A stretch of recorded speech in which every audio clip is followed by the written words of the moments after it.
pourvu que ça dure aussi. Vas-y Estelle, je t'écoute. Pourquoi tu demandes cette session aujourd'hui? Alors, j'ai demandé cette session parce que je suis ton travail depuis ton travail et les contenus que tu as mis, que Stéphanie aussi, auquel Stéphanie a participé depuis un peu plus d'un an. Et en fait, j'étais tombée sur ton travail suite à des recherches que je faisais qui étaient liées à une rencontre que j'avais faite. C'était fin 2023.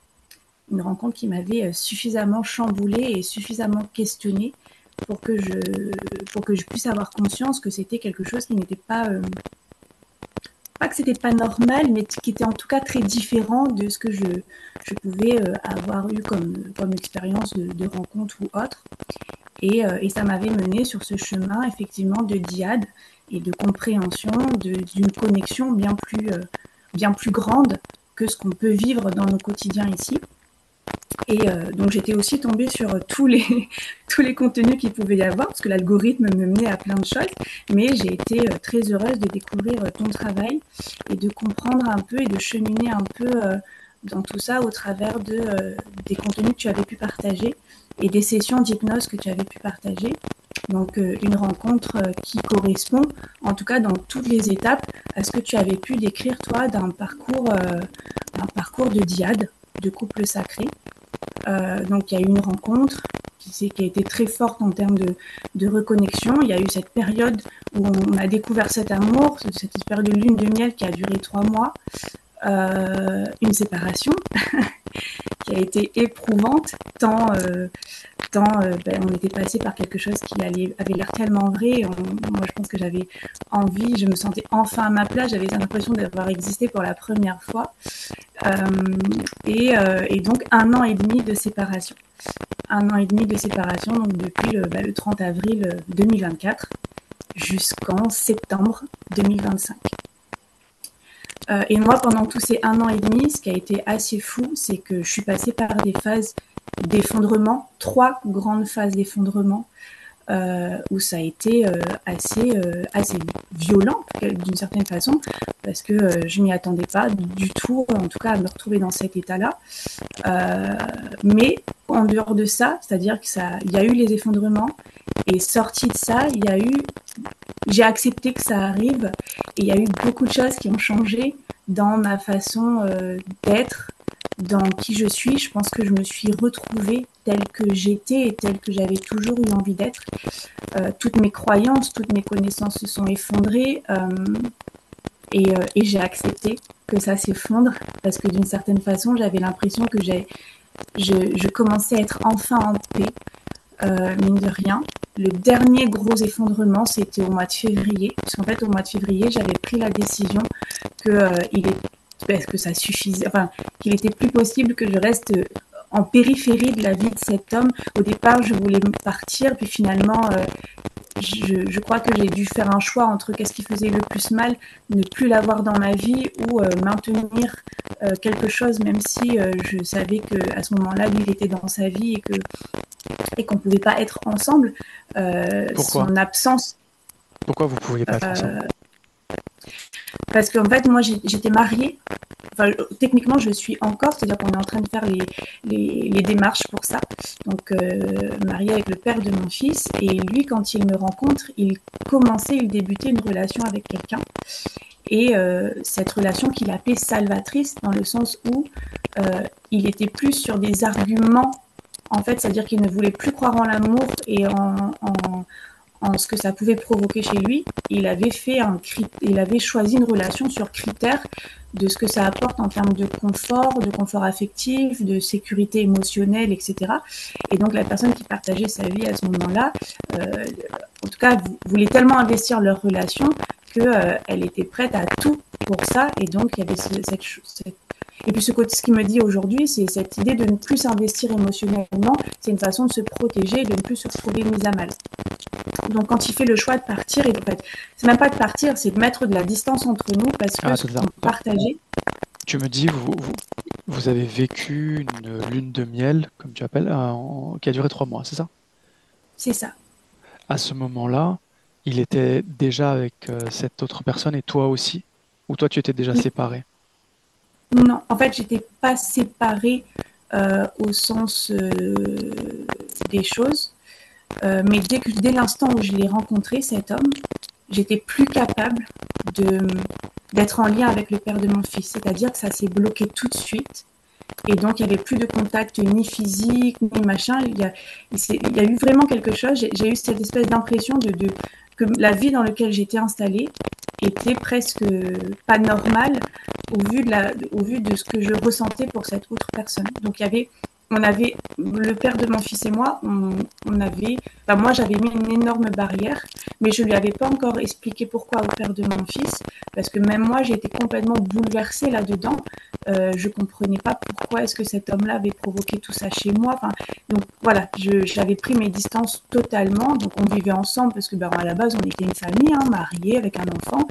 Mais dès l'instant où il y a eu ce début de lune de miel, en tout cas, je pouvais pas moi être dans les bras du père de mon fils. Enfin, il y avait un truc, il y avait quelque chose qui allait pas, quoi. Et donc. Quand tu dis que tu as fait le choix de ne pas rester en périphérie de sa vie, c'est quoi que tu appelles périphérie? En fait, quand il a pris ses distances, au début, je lui ai dit, je comprends, il fait le choix qu'il fait et que je dois respecter aussi qu'il fait ça, mais que c'était douloureux pour moi d'avoir dû le regarder partir. Et en fait, il y avait un espèce de maintien du lien, on va dire, via les réseaux sociaux. C'est-à-dire qu'on avait un œil l'un sur l'autre, sur le travail qu'on faisait, parce qu'on était dans le milieu de l'audiovisuel tous les deux, donc je voyais un peu les nouvelles créations qu'il faisait, etc. Et donc on se suivait un petit peu comme ça, sans forcément que j'envoyais des messages pour essayer de le voir ou quoi que ce soit. J'avais vraiment beaucoup de respect pour le fait qu'il a fait un choix et que à aucun moment je pouvais aller à l'encontre du choix qu'il fait. Mais d'un autre côté, il n'avait pas entièrement coupé le lien. Et donc en périphérie, parce que d'une certaine façon, je commentais ce qu'il faisait, je l'encourageais, voilà. Et sauf qu'à un moment donné, c'était devenu plus possible, parce que plus j'allais être là, et plus sa compagne allait être complètement en insécurité, et plus lui allait tout faire pour la rassurer, parce qu'il était tellement dans ce truc de je dois me convaincre que j'ai fait le bon choix en partant, Elle que est au du courant? coup, voilà. C'est quoi? Sa compagne, elle est au courant? Alors, elle était au courant qu'on s'était vu, mais il lui avait pas donné les détails de ce que ça avait été à ce moment-là. Mais elle savait qu'on s'était vu. Ok. Voilà. Et donc, ça devenait un peu trop douloureux pour moi, parce que clairement, j'étais pas son amie et j'avais pas envie d'être son amie. Moi, après la fin de la lune de miel, 3 semaines après, j'ai tout avoué au père de mon fils. Je lui ai tout dit, j'ai pris mon courage à deux mains et je lui ai tout dit parce que j'ai suffisamment de considération et de respect pour l'homme qu'il est. Il est le père de mon fils. Il était hors de question de toute façon que je continue notre histoire comme si de rien n'était, alors qu'en fait, cet autre homme, il avait toute cette place-là. Parce que j'ai eu l'impression de l'aimer depuis la nuit des temps, quoi. C'était comme si j'avais pris cet exemple-là. Une femme qui est mariée avec un militaire, le militaire, on lui annonce qu'il est parti en mission et qu'il est mort en mission. Elle refait sa vie, mais son grand amour, c'est ce militaire et il revient genre des années et des années après. Et en fait, finalement, c'est cet amour-là qui compte et pas ce qu'elle a construit derrière. Et donc, j'avais cette espèce d'impression-là que toute la vie que j'avais construite était complètement infidèle à l'amour que j'avais pour cet homme que j'ai rencontré. Donc, du coup, je pouvais pas, moi, faire semblant dans les bras du père de mon fils, alors que je pensais à cet autre homme. C'était complètement impensable pour moi. Et donc, au bout de 3 semaines après la fin de la lune de miel, en fait, je lui ai tout avoué. Je me suis effondrée devant le père de mon fils, non pas parce que je culpabilisais de ce qui s'était passé, mais parce que l'autre était parti. Alors j'ai eu beaucoup de chance. C'est là où du coup je me suis posé beaucoup la question de quel rôle le père de mon fils a joué dans ma vie, parce que je le connais depuis que j'ai 16 ans. Aujourd'hui j'en ai 34. Et, euh, et il a pris les choses avec tellement de bienveillance. La première chose qu'il m'a dit, c'est je suis triste pour toi, parce qu'il m'a vu m'effondrer. Et en fait, c'est comme si cette rencontre-là, elle avait répondu à tant de questions existentielles que j'avais déjà exprimées auprès du père de mon fils bien avant ça. Tu sais, par exemple, ce que je te disais, cette notion de il existait un amour au plus profond de moi. Je savais qu'il existait cet amour, mais je savais pas comment il pouvait se manifester. Et que pendant toutes les années où j'avais été avec le père de mon fils, j'avais dit c'était peut-être un amour que j'aurais dû partager avec mes parents, mais qu'en fait, c'était pas possible au vu de la relation que j'ai avec mes parents. C'était des hypothèses que j'avais fait.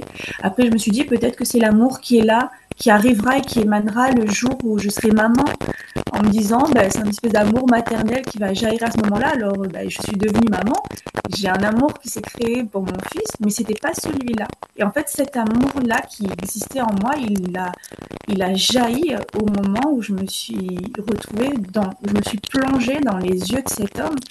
Et j'ai eu l'impression, en me plongeant dans les yeux de cet homme, que ça m'avait transportée à quelque chose de bien plus loin que ce que j'étais, et j'avais existé à ce moment-là pour la toute première fois. C'était un sentiment très bizarre de se dire « Waouh, c'est la première fois que j'existe vraiment et qu'on me voit ».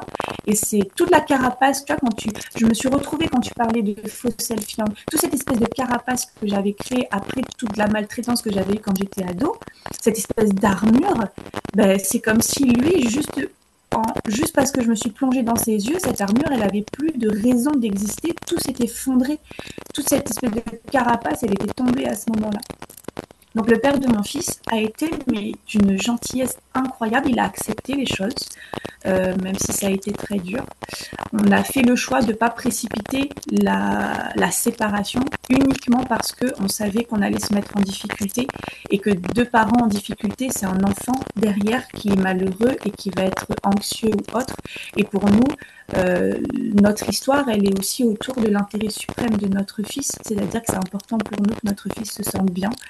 Donc, en fait, comme cet autre homme était parti, et pour moi, il était parti pour partir, en tout cas, pendant plusieurs années, on s'était dit qu'on va faire les choses tranquillement, on va s'apporter un dernier soutien. Moi, j'ai créé mon entreprise, donc voilà, on a quand même mis pas mal de choses en place. Et là, en juillet-août, on s'est dit, il est temps maintenant qu'au bout d'un an, on fasse ce qu'il faut pour se sortir de ça, parce que cette phase de transition et de colocation parentale, même si on s'entend bien et qu'il n'y a aucun conflit entre nous, elle ne peut pas durer. Lui aussi, il faut qu'il refasse sa vie, etc. Et donc, on avait commencé les démarches. Moi, j'ai quitté la vie de cet homme au mois de février, c'est-à-dire que je me suis fait violence en me disant, c'est pas ce que je veux. Mais d'un autre côté, à un moment donné, il faut aussi que j'arrête de tourner en rond et que j'arrête d'être forcément là-dedans. Et je lui avais écrit en disant que voilà, il était temps pour moi que je parte, mais je savais que c'était lui et que ce serait jamais personne d'autre que lui. Il y a beaucoup de personnes qui m'ont dit « Mais Estelle, tu te prives, tu te sacrifies, mais tu finiras par rencontrer quelqu'un. » Et je leur avais dit « Mais pourquoi est-ce que tu veux que je rencontre quelqu'un ? Je vais rencontrer quelqu'un, je sais pertinemment que je ne l'aimerai pas de cette façon-là. Oui, mais la personne peut t'apporter des choses. Donc, ça veut dire que je dois consommer ce que quelqu'un d'autre m'apportera alors que je sais pertinemment que je n'éprouverai jamais pour lui ce que je peux éprouver pour cet autre. Et pour moi, c'était inconcevable. C'est-à-dire que j'aurais détesté qu'on me fasse ça. Moi, toi, quand on te parle de l'amour qu'on a pour soi, moi, je m'aime suffisamment pour pas avoir envie qu'un homme soit dans ma vie alors qu'il est amoureux d'une autre femme, par exemple. Et je leur ai dit, de toute façon, ce que je veux, c'est donner de la valeur à cet amour. Parce que ce que j'ai ressenti, c'était quelque chose de tellement grand. Et c'est ça qui avait beaucoup plus de valeur que tout le reste.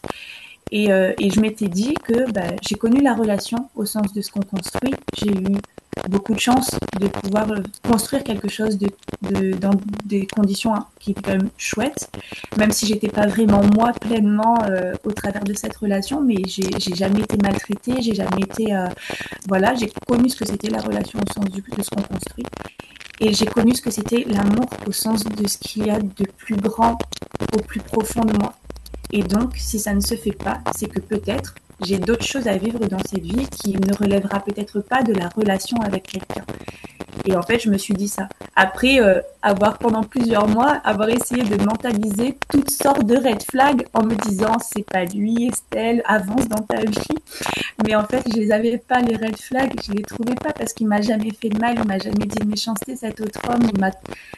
Voilà, quand je lis beaucoup de commentaires et tout, je me disais mais je comprends pas pourquoi les gens vivent autant de choses. Enfin, nous, il n'y a jamais eu ça dans notre relation. Certes, il est parti, certes, il y a eu cette séparation, mais il m'a jamais rien dit de méchant. Enfin, il n'y a jamais eu de mauvais comportement, quoi.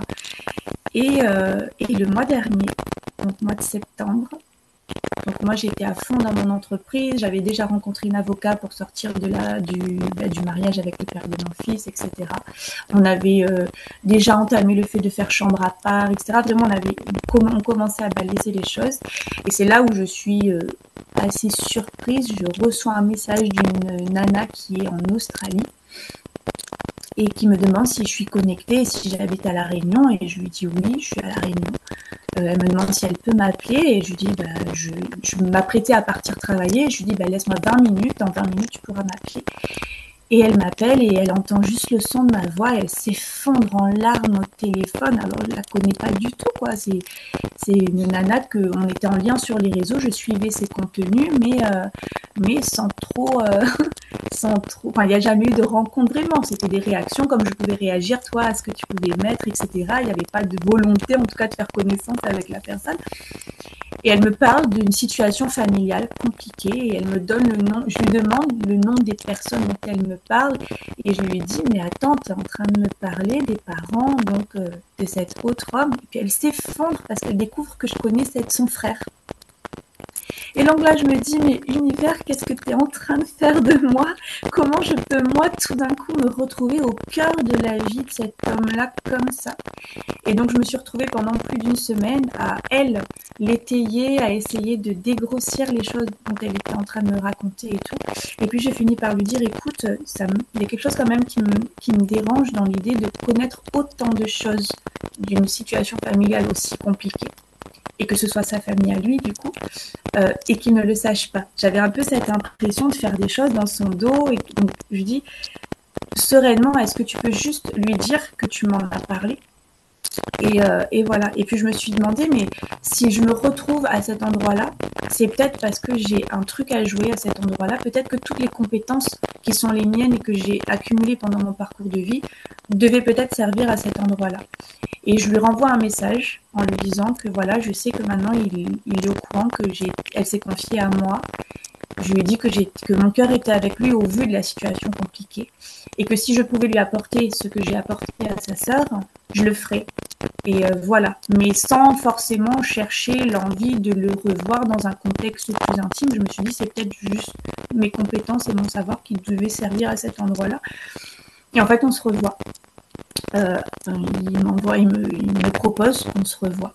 Et en fait, au moment où on se revoit, on retrouve en fait cette espèce d'amour qui nous lie et qui est plus fort que nous, tu vois, qui est vraiment plus grand que nous. Il est toujours avec l'autre ? Était encore lui. Alors non, ils se sont séparés. En fait, dès qu'on s'est revus, il savait qu'il pouvait pas continuer comme ça parce qu'il m'a dit, en fait, pendant 1 an et demi, j'ai essayé de me convaincre que j'étais sur le chemin que je devais prendre, mais en fait, je pensais à toi constamment. Je surveillais tes réseaux. Enfin, et en fait, lui-même, il savait qu'il y avait un truc qui allait pas. Donc, tu peux pas construire une vie avec quelqu'un alors que quelqu'un d'autre existe aussi fort. Et donc, ils se sont séparés récemment, enfin, il y a quelques semaines. 2 ou 3 semaines. Et à partir de là, on a fait le choix de commencer finalement notre amour tous les deux. Donc on découvre, et ça c'est assez, c'est assez fort parce que ouais, c'est un amour comme j'aurais jamais. J'ai jamais aimé de cette façon-là et surtout j'ai jamais été aimée de cette façon-là. Il y a quelque chose de tellement grand. Le père de mon fils n'a émis aucun obstacle dans l'idée qu'on pouvait commencer ça parce qu'on savait de toute façon que notre histoire à nous elle était terminée. Et je sais qu'il m'avait dit une phrase à un moment donné, le père de mon fils, c'est mais de toute façon Estelle, tu n'es pas censée te retrouver seule. Et je comprenais pas pourquoi il m'avait dit ça. C'est comme si le père de mon fils, il avait fait le choix de rester là, un peu comme une espèce de protecteur, jusqu'à ce que les choses se mettent en place. Et que maintenant que c'est fini, il va pouvoir s'en aller. C'est bizarre, hein, mais j'ai comme cette espèce d'impression d'avoir été toujours protégée d'une certaine façon par quelque chose qui me dépasse. Et donc voilà, donc on découvre ça. Et donc quand j'ai pris la session avec toi, j'étais pas encore dans tout ça. En fait, tout s'est accéléré pendant le mois de septembre. Et voilà, je sais que peut-être qu'il y a des choses qui chemineront encore. Peut-être qu'à ce moment-là, toi, tu pourras, avec l'aide de Stéphanie, voir un peu où ça en est. Notamment, j'avais pu commenter à un moment donné que j'avais eu l'occasion de faire la paralysie du sommeil avec des choses comme ça.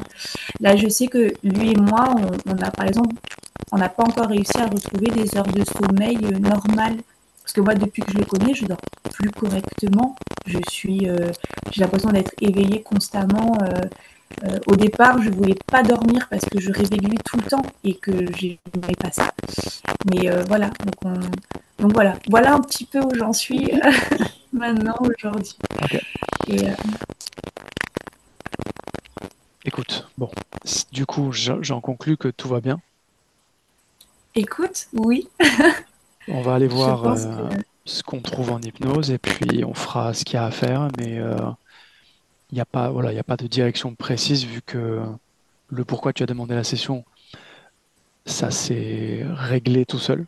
Donc, voilà, on va aller voir et puis, à moins qu'il y ait vraiment des choses dans ta vie personnelle, là tu me parles du sommeil, mais s'il y a des problématiques, je sais pas, physiques, de santé ou des blocages matériels qui sont récurrents, peut-être que tu veux aller voir. bah, alors physique, j'en ai eu plein pendant les 1 an et demi de séparation. Je parle vraiment de choses qui sont toujours là et qui sont bizarres ou auxquelles tu ne trouves pas de solution. Bah alors pour l'instant, j'ai rien en tête. Je sais que Ok. tout le temps où j'étais avec le père de mon fils, effectivement, on ramenait énormément. Mais c'est vrai que maintenant, j'ai l'impression que d'être complètement alignée et comme si, bah, en fait, les choses vont se faire. J'ai confiance, c'est la première fois que j'ai confiance dans l'avenir et dans ma vie et dans qui je suis, bah, du coup, depuis que je l'ai retrouvé, lui. Et pareil pour lui. Donc, non, je te dirais, je sais pas. Ok. Ok. Très bien. Alors, je te laisse simplement couper le micro, puis je te récupère après. Ok. Parfait. Stéphanie, Oui, comment tu te sens? ça va. Est-ce que tu es avec elle? Oui, je suis avec Estelle, donc j'ai bien vérifié que c'était elle. Elle est arrivée très vite, je vais dire avec une énergie un peu d'impatience, parce qu'il y avait comme une certaine fierté à nous accueillir et à montrer, en fait, à se montrer comme elle était. Donc là, elle est habillée en infirmière. Et donc, il y a vraiment une grosse croix rouge, comme pour vraiment montrer en fait que c'est ça qui la représente. Elle est dans cette notion, elle m'explique qu'elle a beaucoup accompagné, qu'elle a beaucoup sauvé aussi parce que il lui arrive encore comme de repenser à des scènes, notamment des scènes de guerre où elle a beaucoup soigné des hommes. Mais parfois, ces images-là peuvent venir comme la hanter parce elle me montre derrière comme ça fait comme des espèces comment je pourrais dire, des ombres noires qui passent. Et c'est comme si ces ombres la ramenaient en fait ça l'aspirait et ça la ramène à des choses qu'elle a déjà vécues, mais pas des choses positives. C'est comme s'il y avait en fait son espace est en contraste avec elle, cette envie de faire le bien, de sauver et je vais dire d'illuminer aussi. Et derrière elle, tout ce côté un peu, je vais dire, sombre, comme s'il y avait des fantômes derrière elle du passé qui la ramenaient toujours à quelque chose de avant. Et du coup, ça la maintient dans une énergie, on va dire, qui est plutôt stable. C'est comme si tout était figé et que malgré tous les efforts qu'elle faisait pour essayer de mener à bien ce qu'elle appelle sa mission, ça, ça C'est quoi sa reste mission? figé. Sa mission, c'est vraiment euh, de soigner, d'accompagner, d'aimer aussi. Et il y a cette notion de mettre de la lumière, de Ces ombres briller. derrière elle, ce sont des des souvenirs uniquement? Il y a des souvenirs, mais dans ce que je ressens, c'est comme s'il y avait quand même presque des présences, comme je vais dire des fantômes, euh, parce que j'ai cette notion qu'il y a comme une espèce comme si elle était reliée à un être en particulier euh, qui vient ternir, noircir le tableau. Hmm. Il est là. Oui, il est là.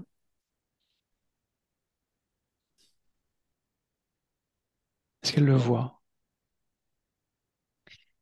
Non, elle ne le voit pas, mais je vais dire, elle sent sa présence. Elle sent sa présence, elle sent que c'est derrière elle, comme s'il était là pour la frôler. Mais ce qu'elle ne perçoit pas, c'est que ça vient vraiment comme empiéter en fait sur ce que elle essaie de créer. Est-ce qu'il est relié à elle? Oui, Ok.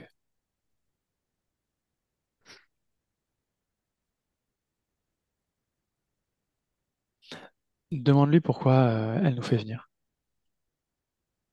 elle nous fait venir parce que elle se sent comme dans une forme d'immobilisme. Elle dit que elle n'arrive pas comme si elle était figée dans cet espace, dans ce décor, et que malgré tous ses efforts, parce qu'il y a vraiment cette notion que ça lui demande beaucoup d'efforts, beaucoup d'énergie, elle n'arrive pas à aller plus loin. Tu vois, c'est comme si c'est comme si je voyais ses pieds qui était comme enfoncée dans le sol et malgré tout ce qu'elle fait, il n'y a rien qui bouge. Et ça fait comme des espèces ouais, de sable mouvant où ça peut l'absorber aussi au niveau du sol. Ok.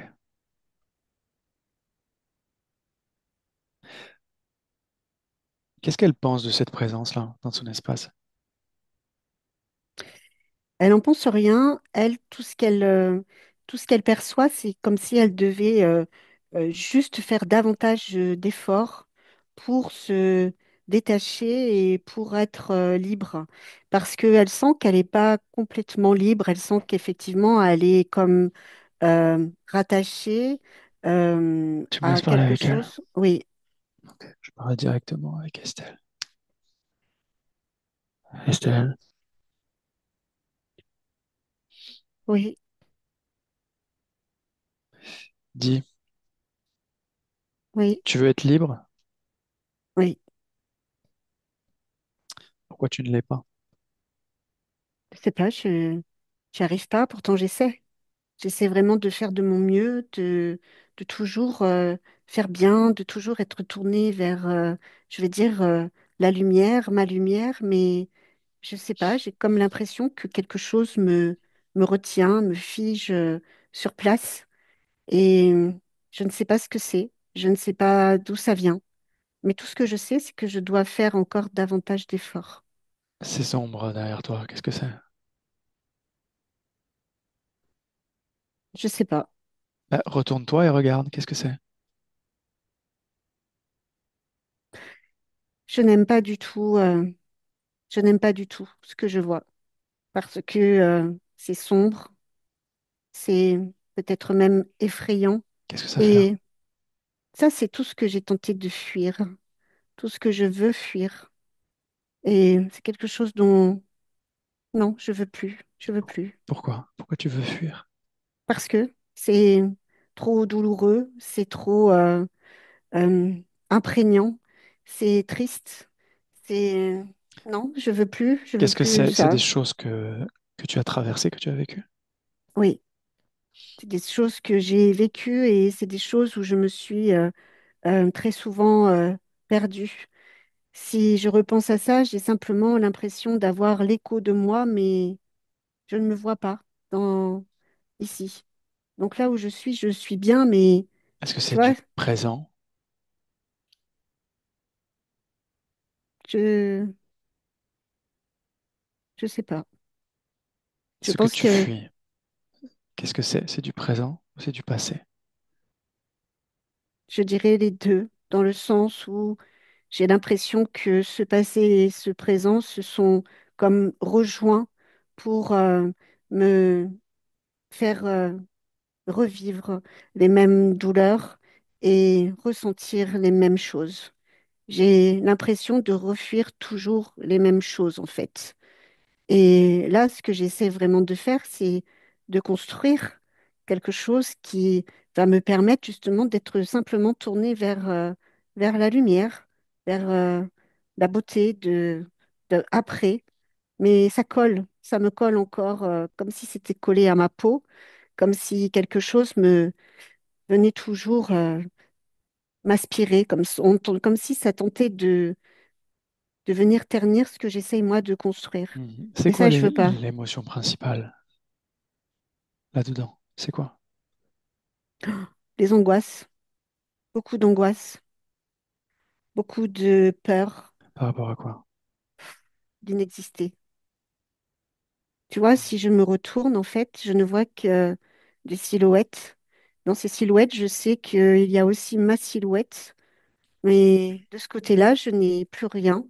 Je n'ai pas de vie. Je suis vide et je ne suis pas intéressante, ni pour moi, ni pour personne.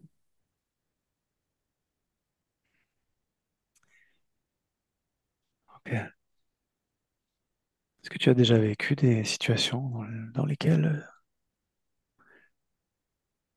on t'a laissé penser que tu n'étais pas intéressante? Oui, plus d'une. Est-ce qu'il y en a une particulièrement importante? Oui, Tu veux bien me la montrer?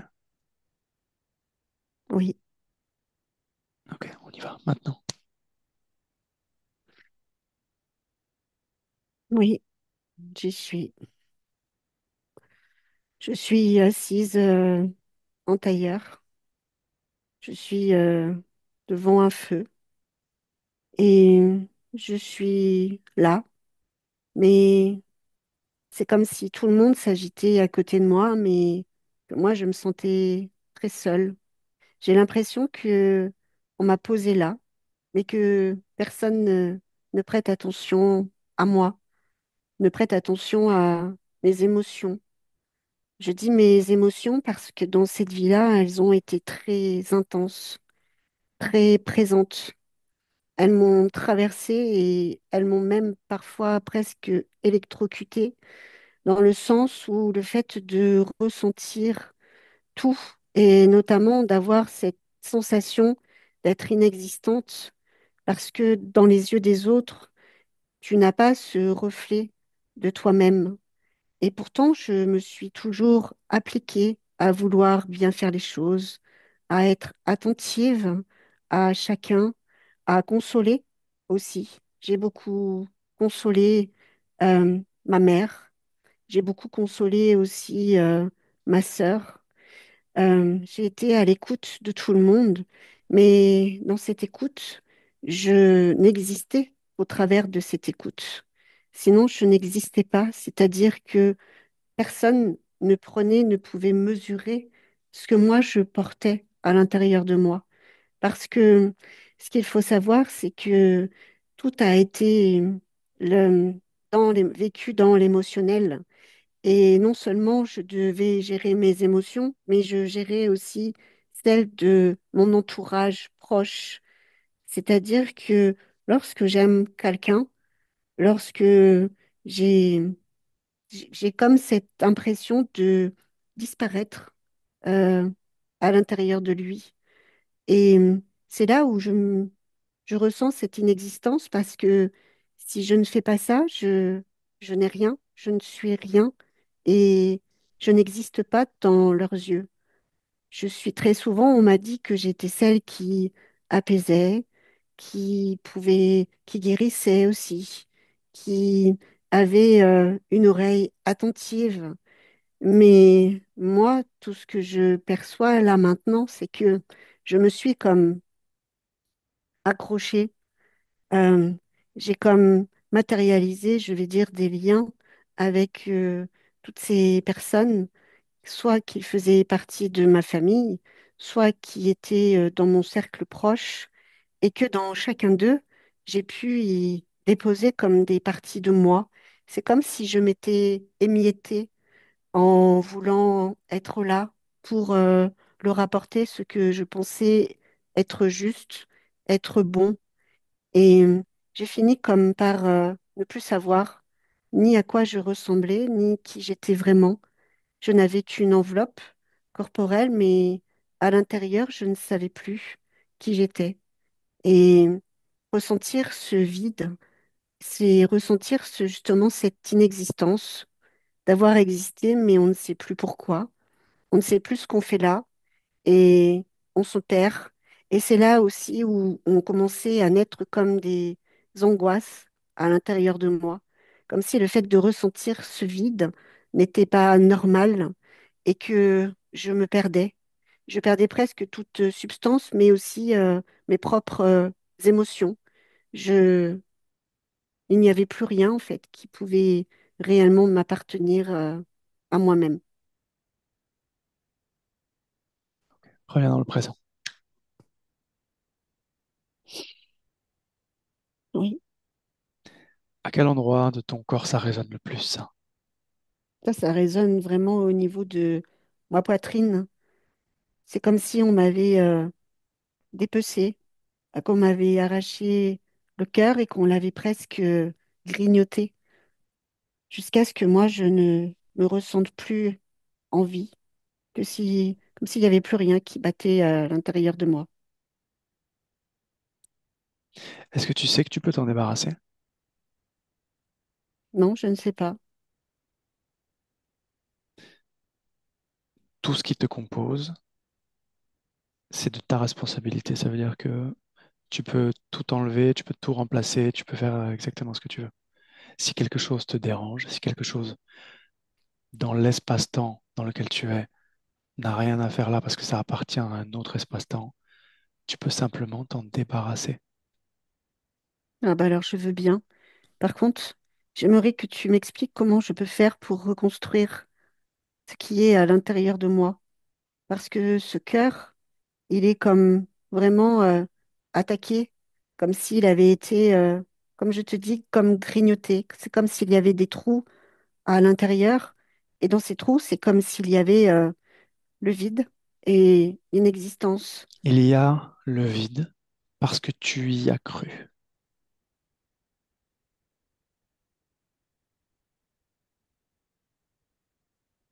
Tu n'es que fréquence et volonté. Ça veut dire que tout ce que tu crées, tout ce que tu es, n'est que ta volonté.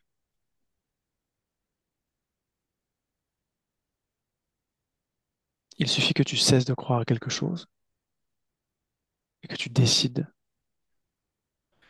que ça n'a plus rien à faire dans ton espace de création et ça disparaît. Est-ce que tu comprends ce principe ou pas? Oui, je comprends. Mais par contre, ce que je comprends, c'est que il y a énormément de croyances auxquelles je suis encore attachée. Lesquels? La croyance que il faut absolument donner, se donner à l'autre, qu'il faut aller jusqu'à se perdre pour se retrouver. Et aussi cette croyance que seul, c'est compliqué et que il faut rester attaché à ses, je vais dire, ses ancêtres, qu'il faut aussi les honorer, même s'ils nous ont fait du mal.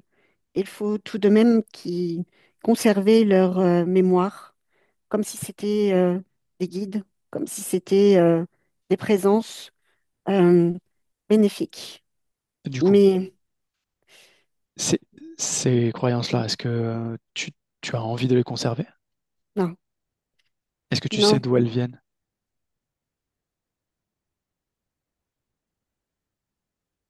pas vraiment. Je sais qu'il y a beaucoup de croyances familiales. Où est-ce qu'elles sont? Elles sont à l'intérieur de mon ventre. Alors, ce que tu peux faire, c'est identifier chaque croyance. Tu les isoles une par une. Ok. Oui, Une fois que tu les as toutes isolées, tu sondes une par une l'intégralité des informations qui sont contenues là-dedans. Toute l'information est contenue. Ça veut dire que l'origine de cette croyance est contenue dans la croyance. Oui,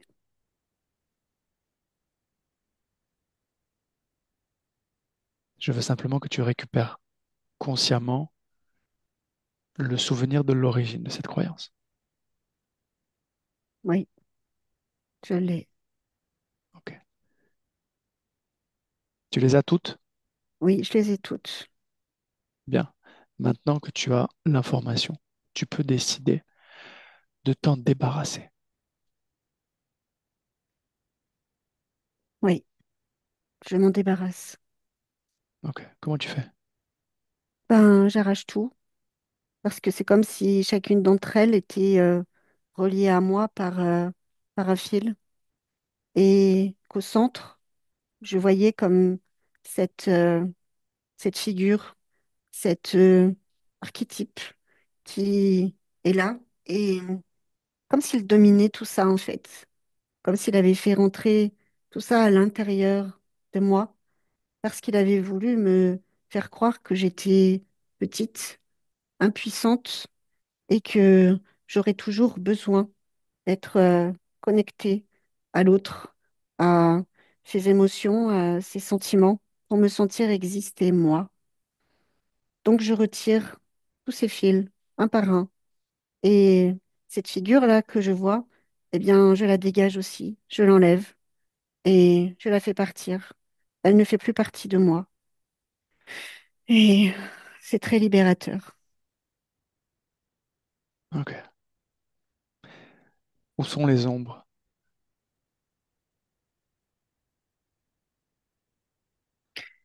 Les ombres, c'est comme une projection, comme un éventail justement de cet archétype dont je te parle.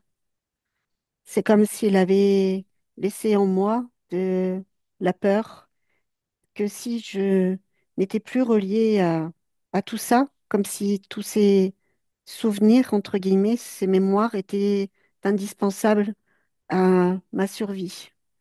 Ok. Mais là, tout de suite, je ne suis plus connectée à Je ces voudrais, ombres. je voudrais que tu appelles toutes les consciences qui seraient connectées directement à toi et dis-moi ce qui se présente.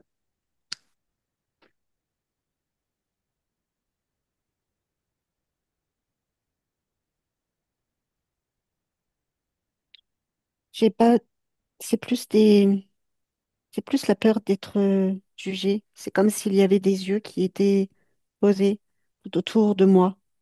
C'est, Ok, laisse-moi avec Stéphanie. Stéphanie, déconnecte. Déconnecte. oui, oui, Ok. Tu m'as décrit une présence, une oui. conscience qui était dans son espace. Est-ce qu'elle est toujours là ou pas? Alors oui, elle est plus, alors elle est plus rattachée, mais elle l'est, et c'est C'est comme elle qui s'est si détachée? c'est elle qui s'est détachée. Au moment où justement elle a parlé de cet archétype qui effectivement était vraiment comme ancré à l'intérieur d'elle. Il y a cette espèce de notion de, c'est le mot que j'ai entendu, de gourou, comme si elle avait vraiment répondu à, à des attentes, comme si elle avait été, je vais dire, elle-même hypnotisée et qu'on avait fait entrer à l'intérieur d'elle tout un tas de croyances. Et là, ce qui se crée dans cet espace un peu sombre, c'est comme si il y avait encore la peur de que d'être jugée. Et les yeux qu'elle décrit, c'est cette présence qui est toujours là, mais qui est toujours là comme Ok, comment je pourrais dire? cette peur d'être jugée, je voudrais que tu te déplaces au moment où elle la crée pour la première fois. Oui, Ok, on y va maintenant.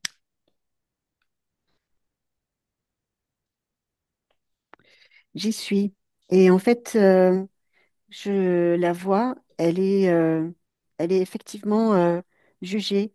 Je la vois avec d'autres femmes dans ce qu'on pourrait appeler un tribunal. Alors, c'est pas un tribunal comme on le pourrait le percevoir aujourd'hui, mais elles sont plusieurs femmes à devoir parler, euh, je vais dire même s'exposer devant comme une espèce de cour où il y a beaucoup d'hommes. Et ces femmes doivent comme dénoncer euh, du, comme un violeur, comme un homme qui a abusé d'elle. Je dis un violeur, pas sur le sens figuré, mais plus littéral, dans le sens où c'est quelqu'un qui a pris comme possession euh, de ces femmes. Et ça rejoint cette notion justement de gourou. C'est comme si elles avaient fait partie d'une secte et qu'elles sont venues dénoncer cet homme. Et derrière, c'est en fait, les yeux, ça, c'est comme si elles étaient devant là, ce tribunal et avec ces yeux qui les regardent, qui les jugent et qui pensent que ce n'est pas vrai, qu'elles sont de connivence, qu'elles ont tout inventé parce que c'est quelque chose qui, selon eux, ne peut pas exister. Il y a cette notion de vous étiez consentante, vous avez adhéré à tout ce qu'il vous a demandé d'être, de faire. Euh, D'ailleurs, cet homme a effectivement eu des relations sexuelles avec chacune d'entre elles. Il y a cette notion de communauté, de tout ce qui euh, je veux dire, de tout le vocabulaire qui se rassemble autour de sectes. Et cette notion de jugement, elle apparaît à ce moment-là parce que elle se dit, mais en fait, on va jamais nous croire, personne ne pourra jamais me croire et elle se presque même se culpabilise de, de ne pas ni savoir comment se défendre, ni savoir pourquoi elle ne s'est pas réveillée plus tôt. C'est comme si elle explique très bien justement à tous ses yeux devant elle que elle a elle s'est presque perdue au milieu de tout ça et elle a perdu sa foi, elle a perdu toute notion d'intérêt pour elle-même. Et c'est comme si cet homme leur avait tout pris, avait absorbé à l'intérieur d'elle la notion d'amour, la notion de féminité, la notion de pouvoir se débrouiller seule. Et quand elle parlait de qu'elle avait été hypnotisée, c'est ça, c'est cette espèce de d'emprise collective qu'il a pu avoir sur chacune d'entre elles. Et ce qui est difficile là, c'est cette notion d'être jugée et d'être rabaissée. Euh, Elle ressent même à ce moment-là presque de l'humiliation, de par le fait que elle voit des rires se dessiner sur les des sourires, mais moqueurs. Et ça crée en elle une forme je vais dire, d'immense frustration. Et ça la ramène encore vers cette notion d'inexistence. Elle aurait presque envie de disparaître à ce moment-là et de ne pas avoir à revivre toutes ces humiliations en public, devant tous ses yeux. Ok. Reviens dans le présent. Oui, Demande-lui de s'en débarrasser. Dis-moi si elle le fait. oui, elle le fait. Ok. Comment elle est? Elle est, tu veux dire, détendue, mais détendue dans le sens où c'est comme si elle n'avait plus à montrer qui elle était. C'est comme si cette notion d'effort qu'elle avait au départ n'était plus présente de cette façon-là. C'est comme si elle était détachée, comme si elle se sentait bien. Et il y a plus de souplesse euh, à l'intérieur d'elle, mais aussi à l'extérieur, parce que tout à l'heure, l'extérieur, c'était vraiment dans cette notion de maintenir l'effort. Et là, tout de suite, ça n'y est plus. Il y a cette notion de se laisser tranquille, de se foutre, pardon de l'expression, mais de se foutre la paix. Juste de se sentir respirer, de se sentir en vie. C'est comme si elle était comme décrochée de tout un tas de toutes ces croyances qui maintenaient chez elle cette notion de il faut être comme ci, il faut se maintenir comme ça, il faut parler comme ça. Et ça laisse vraiment place à une forme de sérénité et c'est très apaisant. Ok. Ok. Est-ce qu'elle est dans son corps physique? Oui, elle y est. Tout est OK? Ouais, tout est OK. Elle a vraiment aussi ramené cette douceur intérieure qu'elle pouvait percevoir à l'extérieur, mais pas à l'intérieur d'elle. Et là, tout de suite, c'est à l'intérieur d'elle. OK. C'est quelque chose qu'elle installe. OK. Observe le point. Au niveau du point, euh, eh bien, c'est comme s'il y avait, euh, ça fait comme des espèces de petits miroirs. Le point, si tu veux, c'est comme il était divisé en plusieurs points et qu'il y avait des miroirs sur chacun d'eux en forme d'œil. Et c'est comme si ça l'a ramené toujours à cette notion de se dévaloriser, faire des efforts. Euh, donc tout ça, elle est en train de rassembler en un seul, je vais dire, point. Elle enlève tous ces miroirs qui ramenaient ben, tout ce qu'on a vu tout à l'heure. Et là, tout de suite, ce qu'elle ressent, c'est cette espèce de fluide, ce fluide qu'elle n'avait plus. Il y a cette notion de reliance, mais aussi cette notion de résilience. Cette force qu'elle cherchait, elle, elle sait maintenant que elle l'a à l'intérieur d'elle et qu'elle n'aura plus à la chercher à l'extérieur, justement, au travers des regards et des miroirs. Et ça aussi, ça lui fait énormément de bien. Et là, c'est bon. OK. Scanne ses couches une par une et dis-moi. Au niveau des couches, euh, il y avait comme quelque chose qui était disproportionné, mais aussi, euh, tu vois, c'est comme si je voyais plusieurs images d'elle-même et que elle avait comme adapté une certaine posture euh, selon les personnes qu'elle avait en face d'elle. Et elle est en train justement de d'enlever tout ça parce que ça crée justement cette sensation de vide, cette sensation de flux énergétique qui était complètement euh, qui allait puiser en fait dans son énergie au plus profond et qui l'a ramené à cette notion de toujours devoir en faire plus et davantage. Et ça avait créé comme un espèce de puits sans fond avec cette notion qu'elle ne pourrait jamais connaître ni l'amour, ni la joie, ni la sérénité. Donc tout ça, elle est en train de le réguler et elle est en train de créer presque une image positive d'elle-même, comme si elle se reconnaissait et pour la première fois, comme si elle était en accord avec tout ce qu'elle était et tout ce qu'elle avait pu faire auparavant, euh, aussi bien mal que bien, parce qu'avant, elle avait vraiment comme euh, fait le couper en deux avec, et elle ne voulait que garder le bien, comme si elle avait tenté de refouler les erreurs, tout ce qui pouvait lui paraître négatif. Et là, du coup, elle se rend compte qu'il faut tout pour justement trouver sa place, mais aussi se sentir bien avec les deux, parce qu'il fallait les deux pour toujours contrebalancer.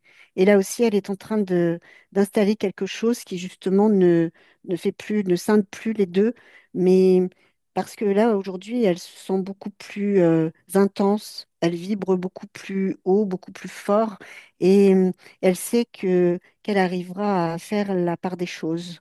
Elle, ce qu'elle est en train d'installer, c'est cette notion de vivre heureuse, de, de projection aussi sur je vais dire, une forme de futur qui lui permet de créer quelque chose. Elle n'est plus dans cet immobilisme, elle crée de nouveau vers un après.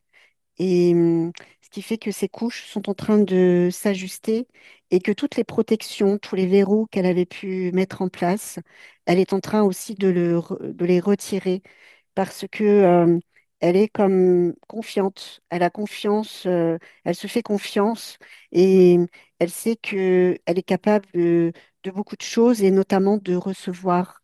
Euh, il y a cette notion de mérite, qu'elle va recevoir ce qu'elle mérite parce que elle sait qu'elle est merveilleuse et elle sait que le bonheur est là, qu'il est déjà présent à l'intérieur d'elle. Et là, c'est bon. Très bien. Avant qu'on la laisse, est-ce qu'elle aurait un message à adresser à sa partie physique? Oui, elle dit à la partie physique que qu'elle peut relâcher toutes les tensions musculaires, les tensions aussi mentales, que elle n'a plus besoin de se protéger de tout, qu'il faut juste que elle ressente ce qui vibre à l'intérieur d'elle, qu'elle se fasse confiance et que dans tous les cas, il y a cette notion de justesse qui est présente en elle.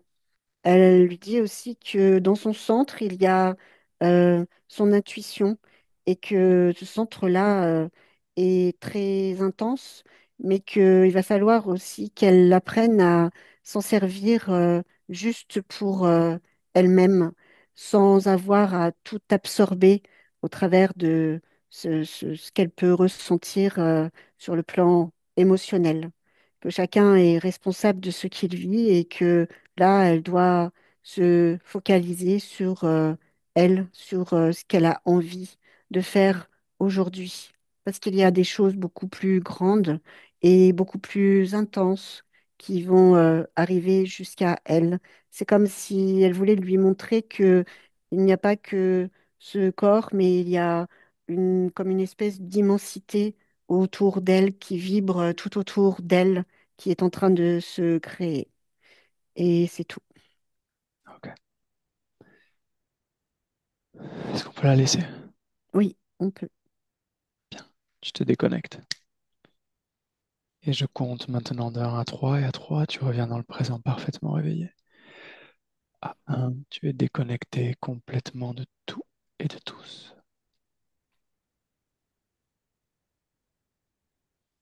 À 2, tu choisis l'émotion idéale pour cette journée, tu la crées dans ton corps et tu la fais circuler partout dans ton corps.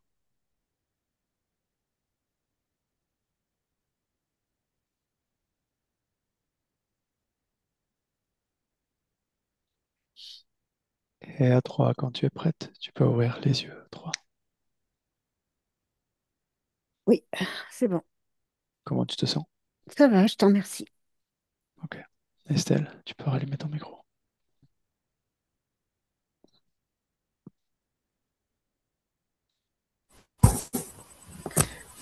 Comment tu te sens? Ça va, ça va. Je me suis beaucoup retrouvée là-dedans, je crois. Ok. Est-ce que tu veux partager cette session ou on garde ça privé? Oui, on peut partager. Ok. Je te On floute? peut partager. Est-ce que je te floute? Oui. Ok. Stéphanie, du coup, merci. Bonne journée. Juste Bonne Estelle, tu, journée. tu restes avec moi. Je coupe Merci l'enregistrement. Au Stéphanie. revoir, Estelle. Au revoir Stéphanie.